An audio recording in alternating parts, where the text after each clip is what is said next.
विधेयक के विरोध में हम यहाँ पे उसका विरोध करने के लिए हम उपस्थित हैं।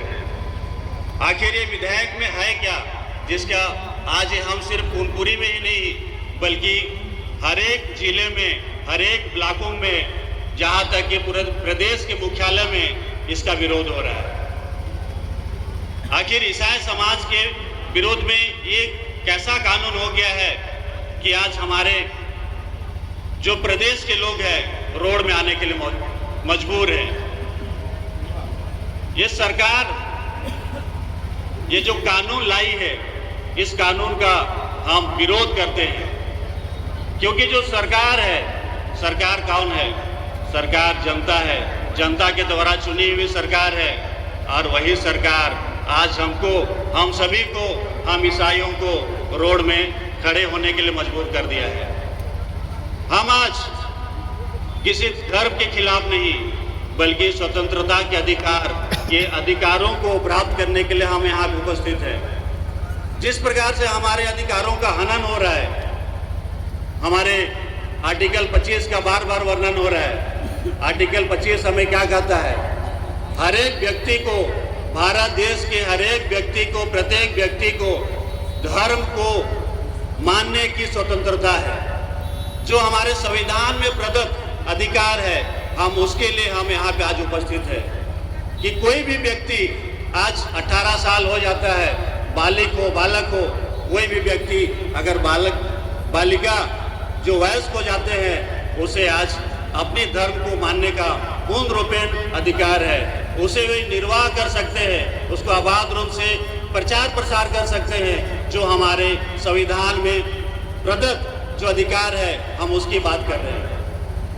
जिस प्रकार से अनुच्छेद 14 जो कि समानता का अधिकार देता है, लेकिन क्या आज हमारे ईसाई समुदाय के विरोध में ये जो विधेयक लाए हैं, समानता का अधिकार खत्म करने की बात करता है कि आज आप ईसाई एक जगह में एक साथ में बैठ के आप प्रार्थना नहीं कर सकते। जिस प्रकार से हमारे पूर्व वक्ताओं ने कहा रहा था कि जब ये विधेयक आने के पहले क्या हमारी स्थिति कितनी अच्छी थी कि कितनी बुरी थी, हम सभी वाकिफ हैं।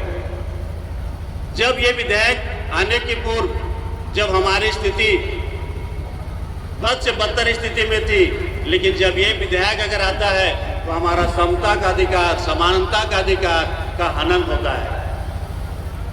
जब हम हाउस चर्चेस में कहीं किसी के घरों में चर्च करते हैं, किसी के चर्च में जाके हम इकट्ठा होकर अगर प्रार्थना करते हैं, तो जब षड्यंत्रकारी या तो फिर असंवैधानिक गुंडों के द्वारा, तत्वों के द्वारा जिस प्रकार से हमारे प्रार्थना सभा को व्यवधान किया जा रहा है, ये क्या कम है? आज हम पूरे प्रदेश में, पूरे देश में अल्पसंख्यक में हैं। सरकार को ये विधेयक लाने के पहले हम अल्पसंख्यकों के प्रति उनको चिंता करनी चाहिए थी।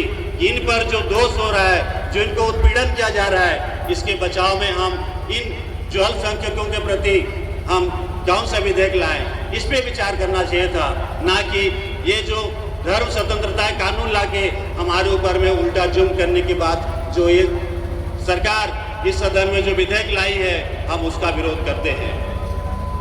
हम विरोध करते हैं जो अनुच्छेद 21 कहता है कि हर व्यक्ति को गरिमा के साथ जीने का अधिकार है।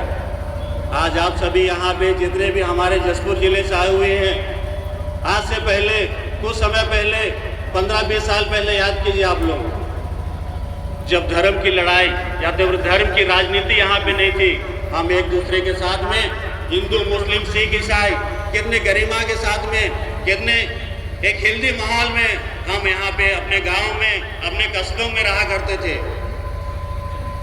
हर तीज त्योहारों में एक दूसरे का सम्मान करते हुए हम आज उनके साथ में, हमारे साथ में मिलके वे प्रार्थना के साथ में त्योहारों में मिठाइयों का आदान प्रदान करते थे, साथ में तीज त्योहार मनाते थे, अखाड़ा में साथ में नाचते थे। लेकिन विगत 10, 15, 20 सालों में देखेंगे, जैसे ही यहाँ पे धर्म की राजनीति का प्रवेश हुआ, जैसे ही जसपुर में धर्म की राजनीति का प्रवेश हुआ, हम समुदाय में समानता का अधिकार और व्यक्ति की गरिमा के साथ में जीने का अधिकार यहाँ पे खत्म होते जा रहा है।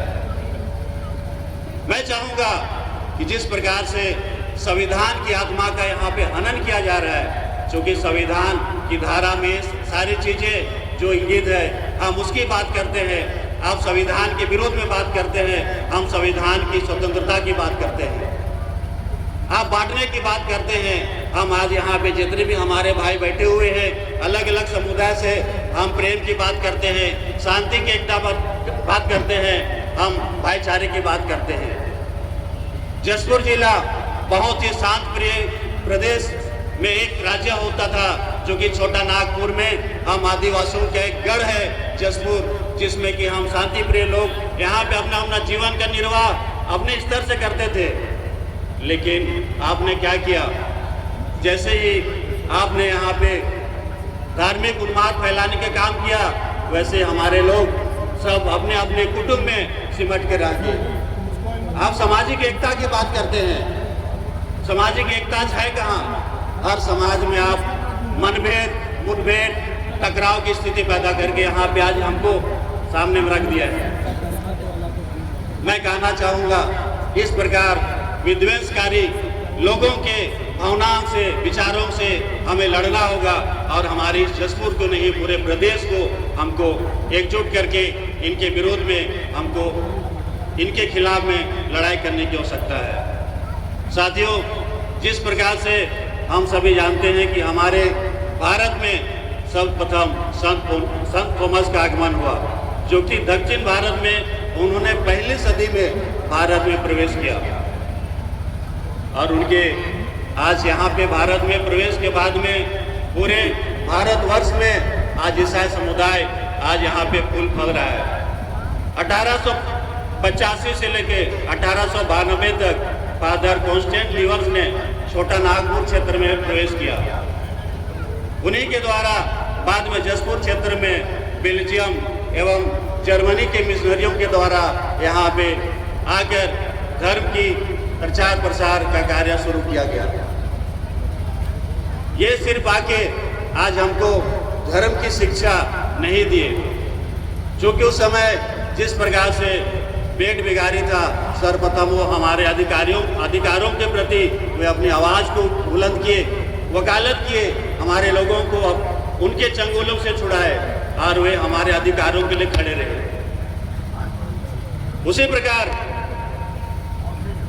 अगर आज संत थॉमस और फादर लीवंस अगर आज हमारे इस प्रदेश में होते तो उन्हें भी आज इस विधेयक के विरोध में उनको जेल में डालते।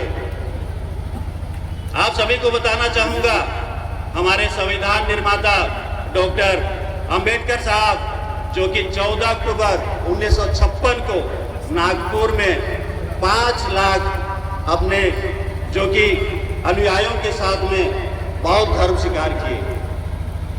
अगर आज वो छत्तीसगढ़ में होते, उनके ऊपर में भी धर्मांतरण का आरोप लगता और उन्हें कम से कम 10 साल, 20 साल या तो फिर आजीवन यहाँ पे कारावास होता और उनको 10 लाख रुपया का यहाँ पे जुर्माना भी भरना होता। ये जो विधेयक है आखिर हमारे समुदाय के विरुद्ध में क्यों है?